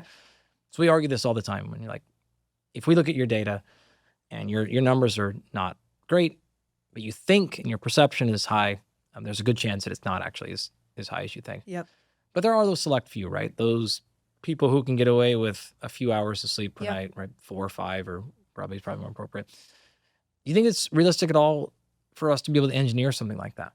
So could we figure, how much do we know about the genes behind those? Is there a phrase for people that sleep for 4 hours a night and actually like get away with? What do we call them? I mean, we could, so they're short sleepers. Short sleepers. Yeah. So that gene was isolated and discovered in a preclinical mouse model, and again, population genome 1 study in humans, I'd say 10, 15 years ago. It's called the DEC gene, DEC. So those are individuals who are able to sleep 4 hours. Again, hypothetically, what I think is going on is like they're reducing their extracellular adenosine really quickly, because that's really what it is like how quickly can you reduce sleep pressure? That's what determines your physiological set point for sleep. So I need, for example, myself, I'm like an 8.2, probably 8.5 hour sleeper. So I know my sleep pressure dissipates very, very slowly, but in these individuals, it dissipates very quickly. How much actual work has been done on those individuals in terms of physical performance? Obviously, we know like long-term, they don't die earlier. Right? That's like the clinical markers we have. Yeah. But are they really physically performing at their best? Or their cognitive function is high? Like, has there actually been reasonable research on that? No, there hasn't. I mean, I would love, if I had money to do that work, I would. I mean, like U.S. presidents are a great example. Like just historically, anecdotally, what we know about most U.S. presidents is they don't really sleep a lot. But again, they were sort of, self-selected. I would say the same with military leaders, right? They're self-selecting because of genetics. Like when you get to that level, I think we know this in sports too, right? That's why one of my favorite books is The Sports Gene, because it really talks about how your genetic blueprint can sort of guide you into what sport you play and what sport you excel in. I know that there was actually some stuff that came out recently on President Trump, and they were able to assess his sleep duration simply by his online activity. Oh, yeah, I do remember that. Yeah. Right. So like he's one of these guys that apparently legitimately does. And I know there's lots of people talked about President Obama as well as like working these. Right. Stanley McChrystal, like Admiral McChrystal, he was known to be a 2-3 hour sleeper. I mean, I see that even in my own workplace too. Right. Like folks you work with. Yeah. Is there a way that you could get to that? Right. So kind of what I'm getting at on the back of that thing was saying like, hey, can we, number one, be more resilient, be more efficient, and then will that actually allow me to shorten my hour demands down to a reasonable size? Is that what's happening with these presidents? Are they just hyper efficient? Is their sleep architecture, is their sleep resilience, is their sleep stability just way higher? Or are they kind of the same? And it doesn't matter if it's actual presidents, right? It's just people that get away with it. Or are they just the same and they just can get away with way less hours? No, it's more efficient, right? Because that's what, these preclinical animal models that we can glean into is like the sleep pressure is dissipated really quickly. So there's a significant increase in slow wave activity very quickly, and it's extended for a period of time. Because that, at the end of the day, that's the manifestation of dissipated sleep pressure is stage 3 non-REM sleep or slow wave activity. But I do think it's one of those things, again, it has to be guided through the lens of biology and it can't be trained, right? It is because it breaks down to differences and the architecture of the neuronal circuitry and the neurochemistry. And I don't think any amount of training or, behavioral intervention could lead to a physiological change of that significant capacity. Too much just endogenous natural function. Exactly. Yeah. That have to be manipulated. Yep. Let's go the opposite direction. Okay. Sleeping a lot. You have made the case, I have made the case that high performers are probably looking at more like 8.5 to 9, maybe 9.5 hours of sleep, right? And that's been shown many, many times. Yep. I'm going to spend a lot of time on that. But before we get there really quickly, what about past that point? What do we know about people sleeping routinely 9.5 hours, 10 hours? Assumption is that's not a good thing.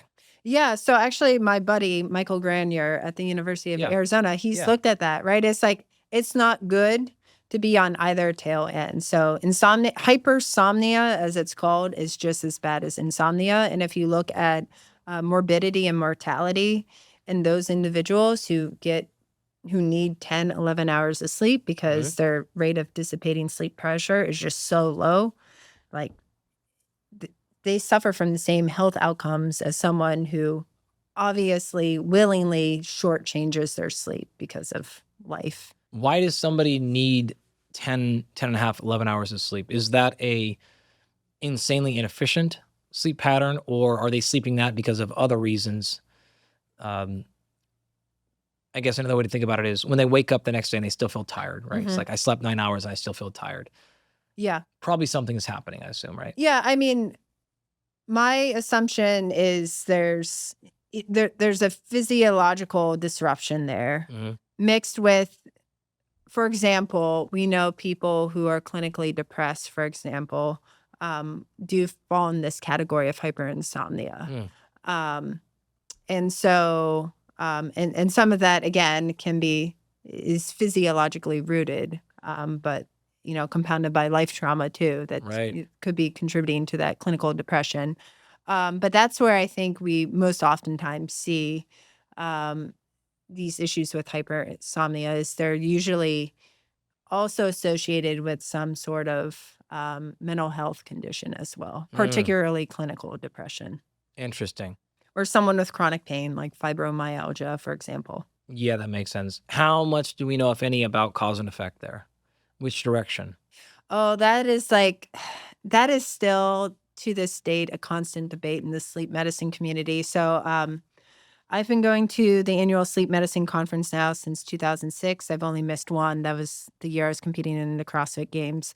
But besides that, that's still one of the centerpieces of the meeting is chicken or the egg. Is it the sleep manifestation of then depressive symptoms, or do the depressive symptoms contribute to the sleep symptoms? And every year there's new data presented, not just in preclinical animal models, but in human studies as well, that it's so complicated and nuanced. And even with, the ability to effectively treat clinical depression now, not just with pharmaceuticals, but also with, for example, transcranial electrical stimulation or transmedic stimulation. There's still just not a consensus in terms of, is it the sleep or is it the depression? More than likely, it's a combination of both. It's got to be, right? Yeah. In some people, you could certainly see a bunch of chronic poor sleep led to poor health effects. And certainly you can see the opposite. Something else happened in life, created mental health concerns, and then because of that, you can't sleep. Like, you could certainly see the only reality here is there's room for both. Yep.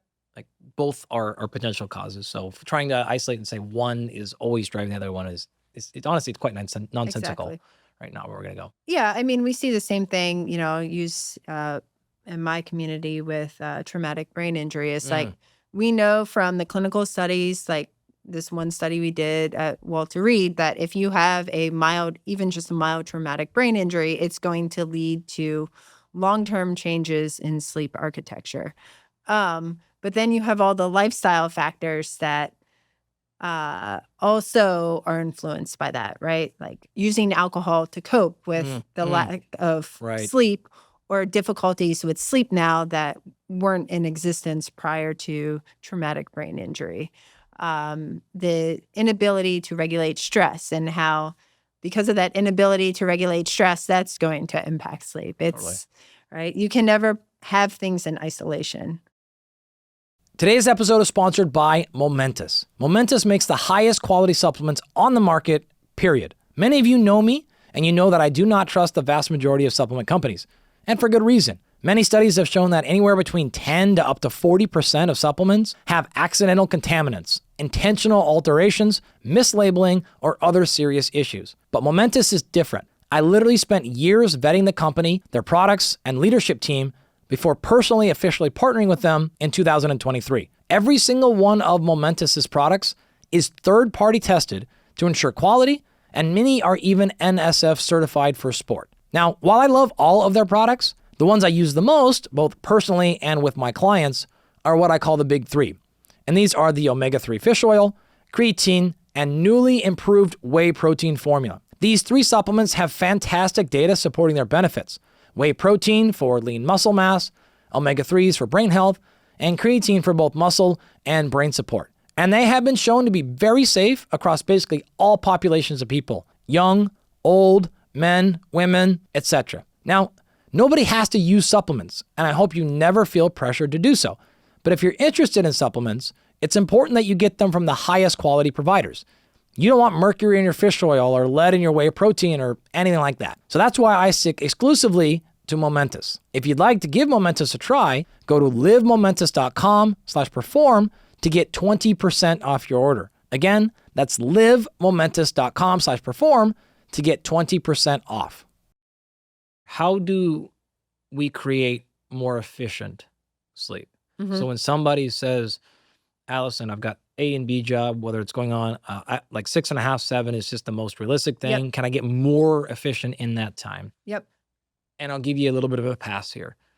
You can skip past all the basic hygiene stuff, right? Yep. Like cold, dark room. Yeah, we get it, all that. Yeah. What past that can we do? I mean, I think that's where the circadian system really takes over, right? Like I talked earlier about these time cues or Zeitgebers. Yeah. When you have predictable time cues in your environment, and this isn't just a human. I mean, we see this in mouse and rodent models as well. Once that time cue is presented, that behavior will then follow that time cue. So if you are eating at a particular time, if you are engaged in social stimuli at a particular time, if you're viewing sunlight at a particular time, then at night, right, if you're now exposed to dimmer light at a particular time, you have eaten dinner at a particular time, and then whether you have a sleep hygiene routine or not, but you are now going to bed at a particular time. Like your brain will now consolidate sleep into that period of time. I work with a bunch of entrepreneurs, a bunch of business owners, executives for sport teams and things like this, right? We get this question constantly. So let me frame you with a theoretical that's actually not at all theoretical. I just don't want to say the person's name. Example. And I'm going to give you a ton of incomplete information. Okay. But just do your best to what something could look like. I will also give you more caveats for you. This is maybe not the optimal system or best system, but hopefully what you'll provide for us is just one example of what it could look like. Yeah. Fair game? Sure. All right, awesome. So you got an individual and they're going to flat out say, midnight is when I'm going to go to bed and I got to be up at 6. Okay. That's the rules of the game, period, right? Whatever it takes. I will get into bed at about 11:50 and the alarm is off at 6 and I'm getting up and out of bed, period. Yep. I have hundreds of millions of dollars, closer to billions actually, on the line. So I need my cognitive function to be at its highest. I want to perform well physically, but that's my second-tier priority. You're right. Yeah. So cognitive function is this person's top, but will not accept low energy, will not accept terrible physical performance in the gym. Yep. Is going to train every day. We'll do some conditioning, we'll do some lifting, do a variety of stuff, right? Also has children, right? So we'll pay attention to children from like 3 to 8 o'clock or so. And then because he's working with kids from 3 to 8 or playing with his kids and being very present, he's definitely going to go back to work at 8 o'clock. Yeah. It's going to happen, right? 8 to 10:30 or so, maybe up to 11 is back to work. And then 11 to midnight is shower, wife situation. Before I start asking you questions, any more critical information you have to know about this person? I do want to know if they think they're a morning or evening person. This person will tell you doesn't matter. Doesn't matter. Okay, they're whatever intermediate. is going to take to make this is the schedule. But I would say he's certainly self-induced himself to be a morning person. Whether he is there or not, like Gotcha. that's the think very much military business. Like you got to be in the office by 7. Like that's just what you sort of do. Yeah. Gotcha. Stimulants are on board. Pharmaceuticals are on board. Don't care. Doesn't drink alcohol excessively, but whatever it takes to perform the best. Doesn't want to compromise long-term health. Doesn't want to die earlier. Any of those things. Yeah. But if you say take melatonin, great. If you say don't take melatonin, great. If you say drink caffeine, great. Like doesn't care. Whatever it's going to take to get the job done. Okay. So that said, let me just do like a theoretical kind of high-level thing. Waking up at 6, anything that he should particularly don't do for the first, I'd say he'd give you 45 minutes in the morning, right? Anything that would jump out on your list of like critical stuff to do at that time frame to get going cognitively. Well, since stimulants are allowed, I mean, caffeinate, right? Because what we know from our clinical studies is the easiest way to reduce sleep inertia in the morning, that grogginess, is to caffeinate as soon as possible. As soon as possible. Less than 200 milligrams. Because 200 milligrams, we know from our randomized clinical trials, we've done numerous circumstances under conditions of acute sleep deprivation, chronic sleep deprivation, even looking at genotype, for example. 200 milligrams is the ceiling effect for caffeine. So like 2 cups of black coffee. So if you go to 300 or 400, you're just hitting the gas pedal and you're not going any faster. Yeah, it's right. Okay, so 200 within the first few minutes of getting up. Correct. Anything else? I mean, obviously sunlight. Yep. Right. That's a given. He'll work out whatever time. He'll work out in the morning. He'll work out in the afternoon, whatever. When should he train? So that's why I asked if morning person, evening person. I mean, if I was him, I would probably train in the morning, right? Because now you're capitalizing on that rise in cortisol. So you're going to optimize your training more so than you would in the afternoon. And then you're going to get that extended, cognitive mood energy to be more productive in the latter half of your morning as your cortisol continues to rise. Okay, makes sense. Anything else we should consider in the morning, or should we move throughout the day? I would say during that time too, it depending on where this individual lives, like vitamin D supplementation. I mean, even if you are getting natural sunlight, if you're up in Boston or New York, like a lot of Wall Street executives, it's Yeah. not, it's good to supplement with vitamin D. Okay. Anything he should be doing specifically throughout the day or not doing until that 3 o'clock gets kids and sort of all there? So again, with strategic caffeine dosing, that's why, we had done all those studies in randomized clinical trials. So you can supplement with 200 milligrams of caffeine every 4 to 6 hours as needed.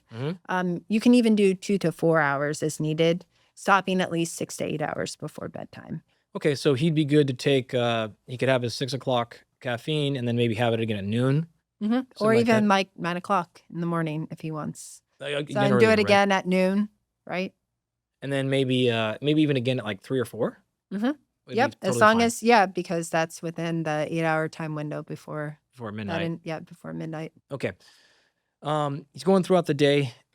He's going to go back to work, like I said, at 8 o'clock. Yep.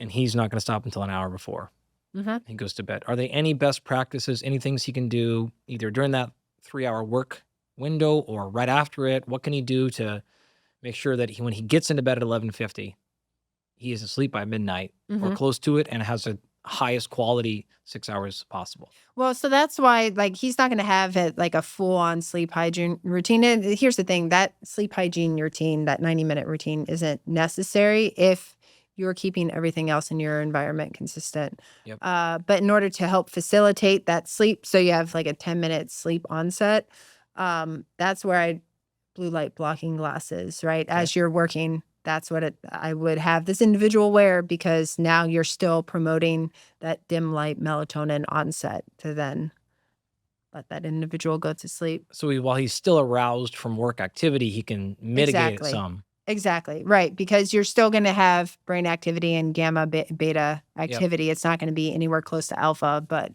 at least you're not disrupting the dim light melatonin onset through not having blue light blocking glasses. Anything that he should take from a food or a supplementation or drug or anything?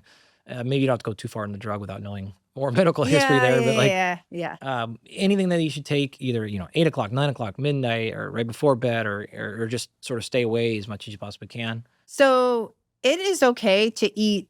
There are, believe it or not, sleep promoting foods. So very recently there was isolated a protein factor in, believe it or not, warm milk. Warm milk. No kidding. Like that is sleep promoting. Other sleep promoting foods that have been studied in randomized clinical trials include things like kiwis. Yep. Well, we already talked about tart cherry extract. That's good for skeletal muscle recovery, so that's something I would take. Yep. In addition to working, right? Yep. Or as what do you call slow release protein, like a casein whey protein. Yeah. Okay. And any other maybe are there any common mistakes that they're making that are maybe disrupting the sleep? We talked about melatonin earlier, Yes. right? So what about chronic use of melatonin for someone like this? It's like, hey, I want to make sure I get to sleep quickly, so I'm going to take 10 mg of melatonin every night. Yeah, you don't need melatonin, and actually that melatonin will prevent you from entering the restorative stages of sleep. So not a good idea. Yeah, at night, like if you want to take anything to help influence sleep maintenance, it would be magnesium bicarbonate. So a powdered form of magnesium, it's going to have greater bioavailability, but that would be a good thing. That also helps offset loading of the central nervous system throughout the day, especially if this individual is, doing strength and conditioning as part of their physical fitness routine. But no, melatonin does not work as a nighttime sleep aid. It acts as a phase shifter, but not as a nighttime sleep aid. Yeah, and it can have negative impacts on sleep architecture if not dosed appropriately. What about any tools or technologies, any brainwave stuff he could do or not do? You mentioned the shift wave chair earlier, but anything else like that? Or you feel like as long as you're like, this would be a pretty good setup for this person? If they keep having these time cues and keep working in this environment night after night, like again, the brain will remember and consolidate those time cues to then help promote efficient sleep. So just build the pattern. Yep, exactly. Patterns are everything. Yeah. I mean, I would say the last hack, right? Like we talk about the cool, dark, quiet room. Yeah, sure. But believe it or not, taking a hot shower before, even like a 5-minute hot shower before bed, that's gonna, right? Compensatory mechanism is to cool you. So, Yeah. right. Don't cold plunge before bed. I always tell people that. That is one social norm that has become popular, and that and mouth taping. So tell me about the cold plunging and mouth taping.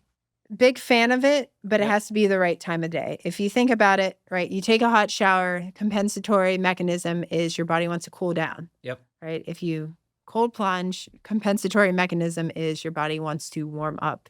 You don't want to go into bed warm. You want to think of sleep as a state of hibernation. And essentially that's what happens at sleep, right? Is like there's a significant drop in core body temperature. And the greater the drop in core body temperature, the greater the propensity to spend in deep restorative non-REM and REM sleep. Right. So mouth taping, like general consensus, American Academy of Sleep Medicine, like understand that nasal breathing is promoting the parasympathetic nervous system. That's fine.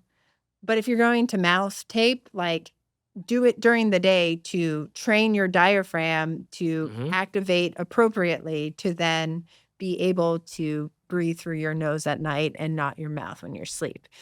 The idea is, right, when you're asleep, I mean, you're not unconscious, but you're in a subconscious state. And you need every bit of air you can get into your system. And depending on what sleeping position you're in, especially if you're sleeping on your back or if you're sleeping on your stomach, you're not going to have the full capacity to activate your diaphragm to take in air. So if you're limiting the ability to take in air through your mouth because you don't have a well-trained and strong diaphragm, then you're setting yourself up for risk of apnea-like episodes. Right. What about nasal dilators? Oh, those are great. Yeah. Any reduction in mouth breathing and increase in nasal breathing will promote restorative sleep. And nasal dilators can help with that process. Okay. So if you're going to use something up there, opt more towards just helping airflow through the nose rather than blocking it through your mouth. That's a better approach.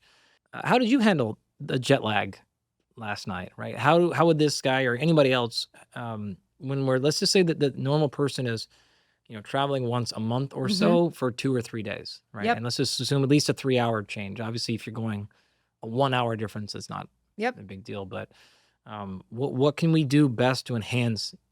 If you don't want to call it jet lag, fine. Like, because it's probably not that, but you get it. Time shifting like that, multiple hours. And I still got to do my business meeting. I got to do my work. I got to do whatever. I perform the next day. Well, it's a whole process, right? And, I'll give a shout out to my friend, Andy, who is the CEO of FlyKit or Fount Bio. Actually, his chief science officer, Clayton, and we started in the same sleep lab as undergraduates at Brown University. Yeah, it's always such a small world in human performance. But it was an intentional process, right? Like, so what's in this FlyKit is there are a certain pack of supplements that promote or that reduce inflammation. So combination of fish oil, high dose vitamin B, tart cherry extract, things like that. I also wore the blue light blocking glasses that are in the kit on the plane. I don't really watch TV or movies.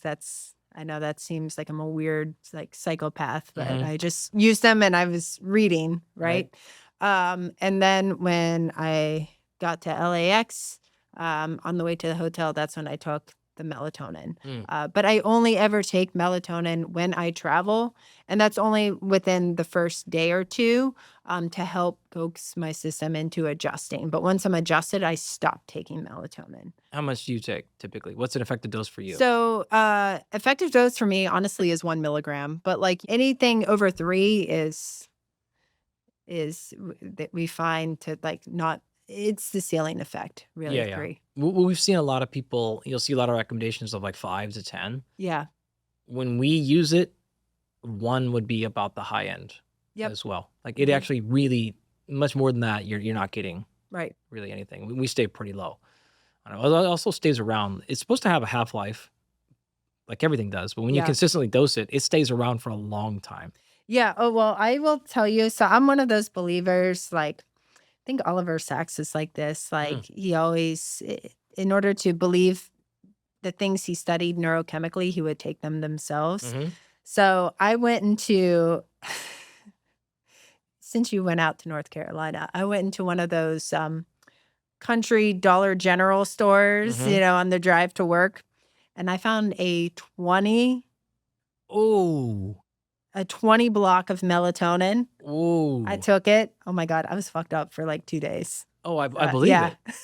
I do not care what. I was worried. I was actually worried at first about taking it because I live alone. So I called my wife. I was like, oh, honey, if I don't wake up in the morning, like call 911. But they literally, it was a 2-block pack too. So like some idiot could have taken 40. 4 of them? Yeah. Like 40. That's so much melatonin. But I took the 20 and I was like brain dead for 2 days. We used to measure, I was telling you this morning, like we used to measure urinary melatonin. So this is a metabolite, right? It should be metabolized. It should be very minimum.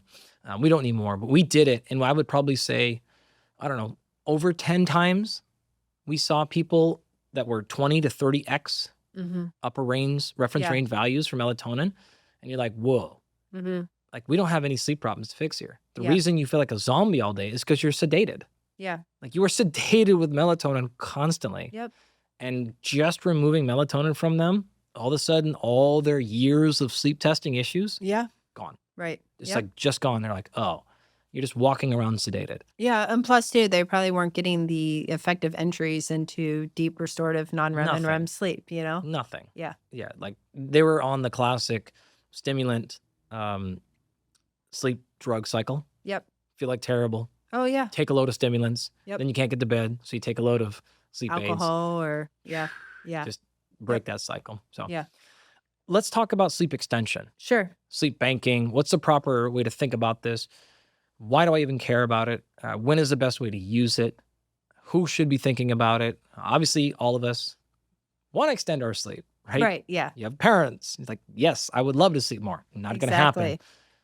So make your most convincing arguments for how much do I need here and what are the best principles around sleep extension? So again, it's that 20 to 30 minute rule, right? Because if you're extending sleep within a 20 to 30 minute period, then it's not providing additional physiological stress to the circadian system, right? Because that's a delicate balance of maintaining or satisfying the sleep homeostatic system, which is sleep amount, and then circadian system, which obviously influences sleep quality. Yep. So that's the one way to start. Now, sleep extension, we use it in many different forms. So napping serves as a form of sleep extension, right? Okay, You use napping essentially to repay off sleep debt. So if you're in an insufficient sleep state, typically we'd start with, okay, take a 20 to 30 minute nap. Now, if you can't nap because you aren't that person, then that's when we go to, okay, let's either put you to bed 30 minutes earlier or extend your sleep by 30 minutes earlier or later in the morning. Again, that's done in a 30-minute interval. So typically what's practiced, and folks who do cognitive behavioral therapy for insomnia who are trying to extend somebody's sleep, is they'll have that individual go to bed earlier 30 minutes or wake up later 30 minutes for a period of a week or two. And then after that period of time, they extend it by 30 minutes here and there. I know you've talked about this before on the protocol. It's physiologically impossible because the circadian timing system will not let you go from 5 hours to 8 hours. It is not that simple. I see this a lot with soldiers who I've commanded and stuff who are now out of the Army. And that's the question they usually hit me up the most about, is like, hey, ma'am, like, I'm trying to get 8 or 9 hours. I know I need that. And like, why can't I just get 8 or 9 hours? And so I have to like explain to them this whole gradual process, and they're there now, but it took, months, 6-7 months for them to get there. So usually, is it fair to say 30 minutes per 4 weeks or 30 minutes per week? Like how 30 minutes per week. Yep. is someone's going to take that. Yeah. But even to that, that's going to have a ceiling effect where at most you're probably looking at extending sleep by 2 hours at most. Yep. The other form of sleep extension, and this is something that we've studied in the lab, again, like we do lab studies to mimic what possibly could happen in combat situations, is letting people sleep in for as long as they want past their normal bedtime. So usually we find that most people, if they have like a 2-week period to be on their own, or essentially like say they're on vacation or the equivalent of being in a scientific study on vacation, they'll sleep for about anywhere from 45 minutes to an hour past their normal bedtime.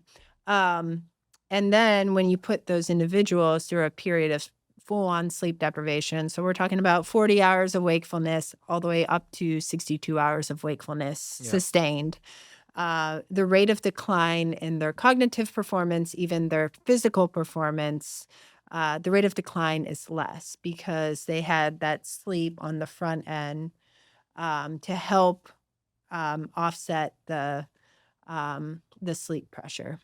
How long do they have to bank that for? Is that a 2-week? It's a 10-day protocol we are using. Yep. So sleep an extra hour or so for 10 days. And then if you were then to go into a situation when you are literally awake for 40 or 50 or 60 straight hours, that sleep deprivation is going to have consequences. But what you're saying is that sleep extension prior to means you won't drop as far. Exactly. Now, if you're chronically insufficiently slept before that point, like you're definitely going to drop. I can tell you that from when I was deployed. So we did the longest I was awake was almost 3 days. But yeah, we were outside the wire with some people, and I was awake for legitimately 2 days. So.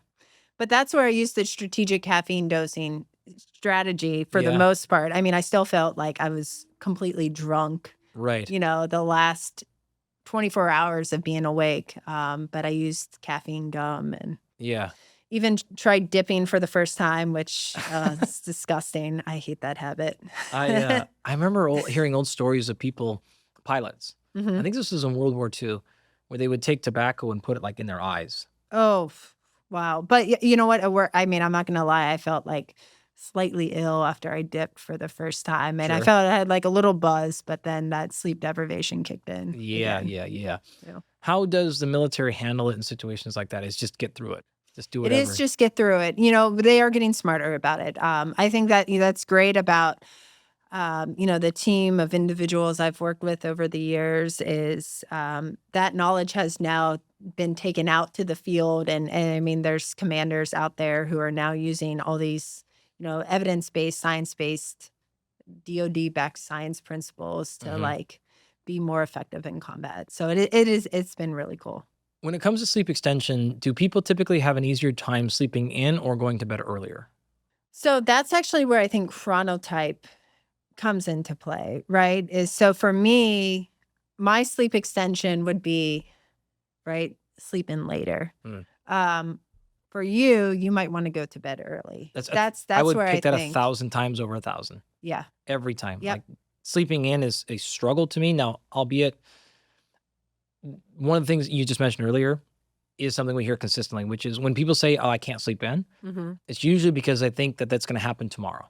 Yeah. Right? It's just like, "Oh, this thing happened. I'm on vacation." Then like I woke up early. Well, of course you did, because you've been sleeping. You've been waking up at that time for 400 consecutive days. Yeah. It's going to take a few weeks for you to really consistently be able to sleep in, right? Right, yeah. So sleep extension protocol is unlikely to be like, again, sleep in tomorrow. Yeah. When we've worked with people and we're trying to truly extend their baseline sleep, so say they're getting an average of 6.5 hours. Yeah. We want to get them to an average of 7.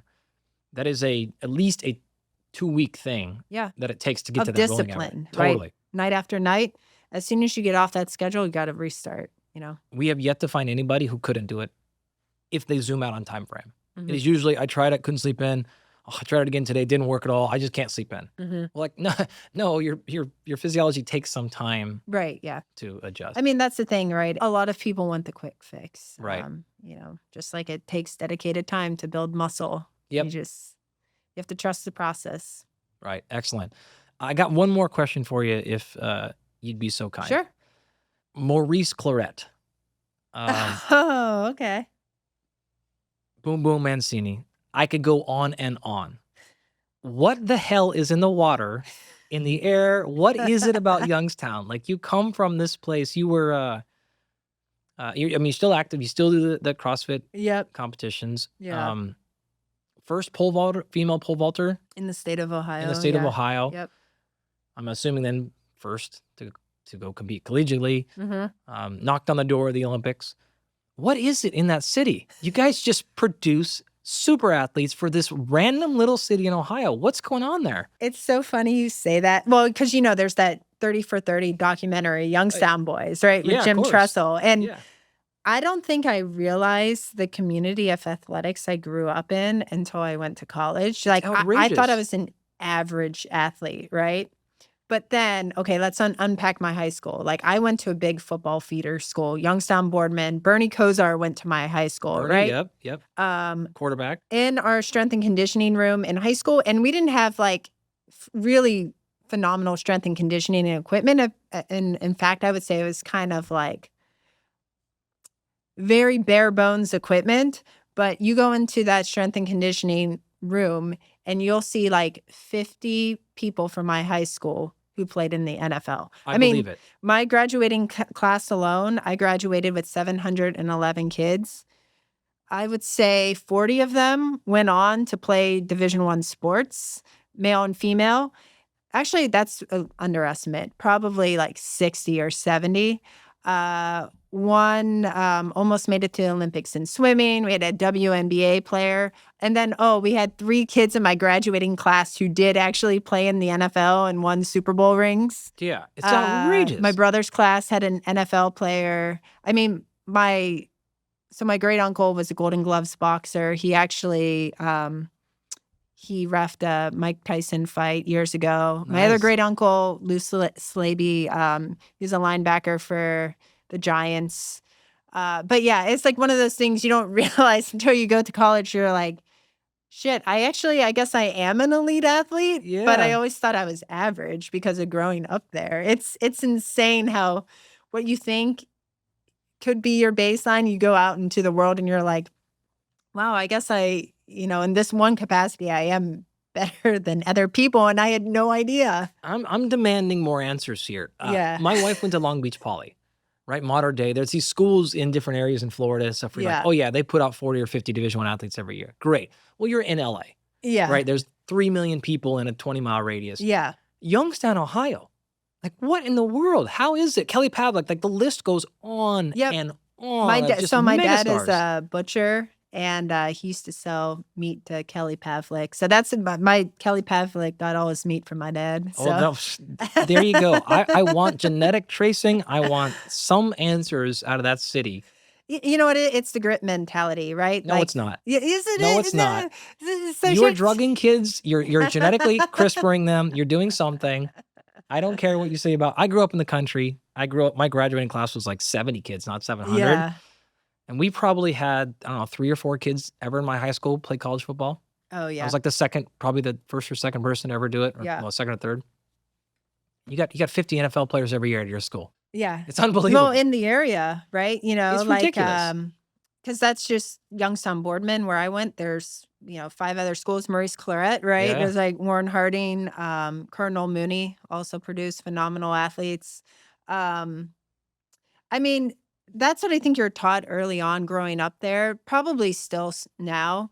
But back when I was in high school, we had the highest murder rate in the country. Like, people never believe me. Yeah. But when I was a sophomore in high school, we literally had the highest murder rate in the country. And my mother, she worked for welfare. So she was in the center of that on the east side of Youngstown. Yeah. In this plaza she worked in, is that's where most of these murders happened.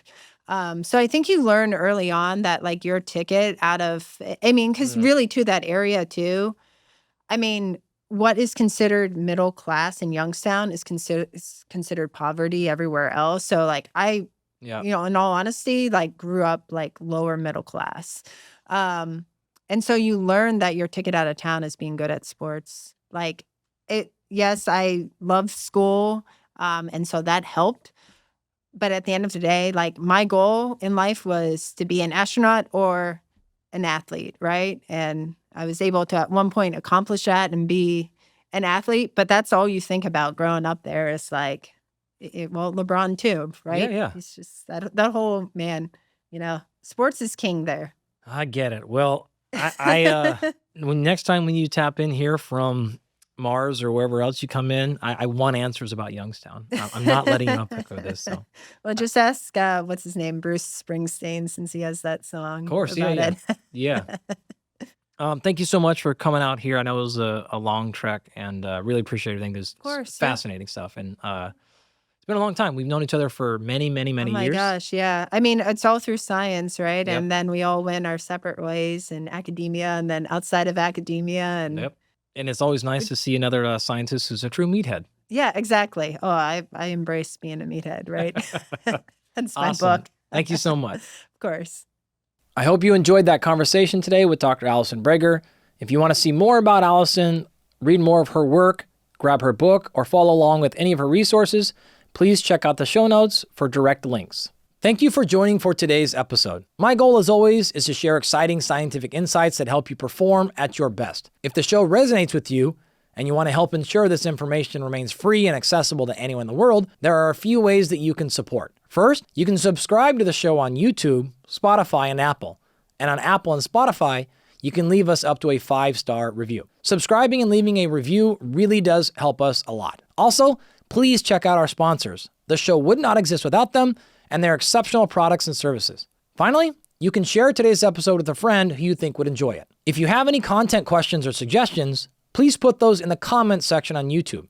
I really do try my best to read them all and to see what you have to say. I use my Instagram and X profiles also exclusively for scientific communication, so those are great places to follow along for more learning. My handle is @DrAndyGalpin on both platforms. We also have an email newsletter that distills all of our episodes into the most actionable takeaways. We have newsletters on how to improve fitness in VO2 Max, how to build muscle and strength, and much more. To subscribe to the newsletter, just go to performpodcast.com and click newsletter. It's completely free, and we do not share your email with anybody. Thank you for listening. And never forget, in the famous words of Bill Bowerman, if you have a body, you are an athlete.